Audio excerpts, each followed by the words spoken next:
ఈ రోజే సబ్స్క్రైబ్ చేయండి, మీ ఫేవరెట్ షోస్ చూడండి. బంటికి ఏం కాదు, ఏం కాదు నాయనా. వాడు పుట్టినప్పటి నుంచి ఇప్పటి వరకు ఆనందంగా ఉన్నదే లేదు.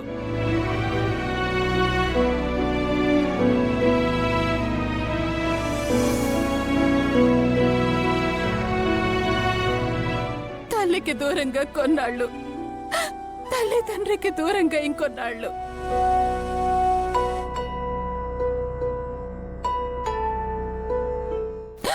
ఇలా అయినా వాళ్ళకి దూరంగా బతుకుతూనే వచ్చాడు.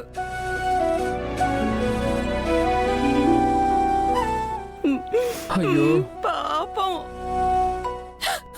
ఇప్పుడిప్పుడే కదా అందరితో కలిసిమెలిసి ఉంటున్నాడు.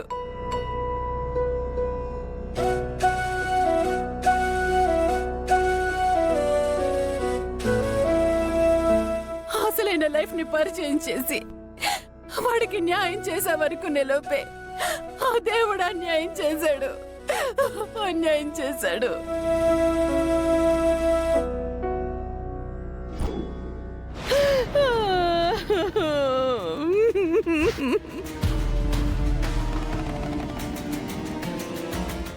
డాక్టర్ డాక్టర్, బంటికి ఎలా ఉంది?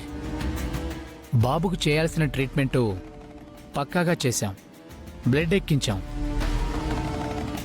నా అంచనా ప్రకారం బాబు కాన్షియస్లోకి రావాలి, కానీ రాలేదు.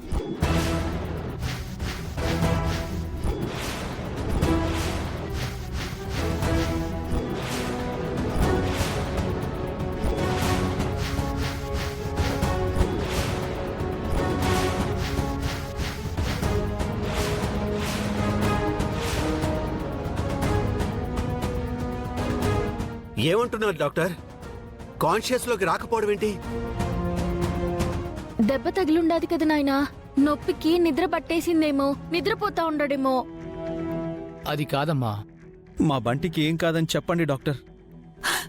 బంటికి ఏం కాకూడదు డాక్టర్. ఎంత ఖర్చైనా పర్వాలేదు డాక్టర్. హాస్పిటల్ మారుస్తారు, లేదంటే ఫారెన్ నుంచి డాక్టర్స్ తెప్పిస్తారు, మీ ఇష్టం. మా బంటికి మాత్రం ఏం కాకూడదు. మీ బాధను నేను అర్థం చేసుకోగలను, కానీ బాబు బాడీ ట్రీట్మెంట్కు రెస్పాండ్ అవ్వనప్పుడు ఏ హాస్పిటల్కి వెళ్ళినా, ఏ డాక్టర్కి చూపించినా రిజల్ట్లో మార్పు ఉండదు సార్.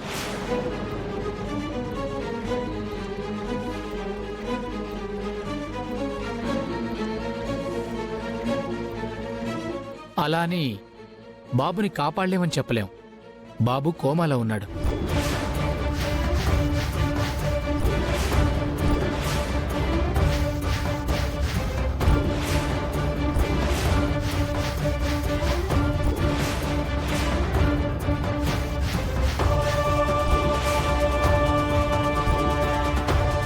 మెట్ల మీద నుంచి పడ్డాడు డాక్టర్, దానికే కోమాలకు పోవడం ఏంటి?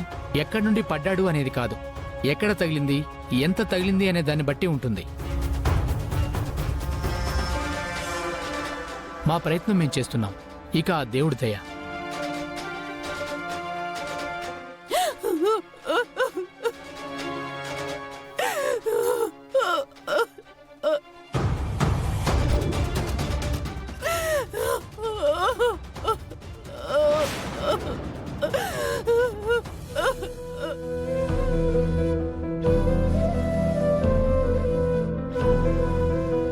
మా ప్రయత్నం మేం చేస్తున్నాం, ఇక ఆ దేవుడి దయ.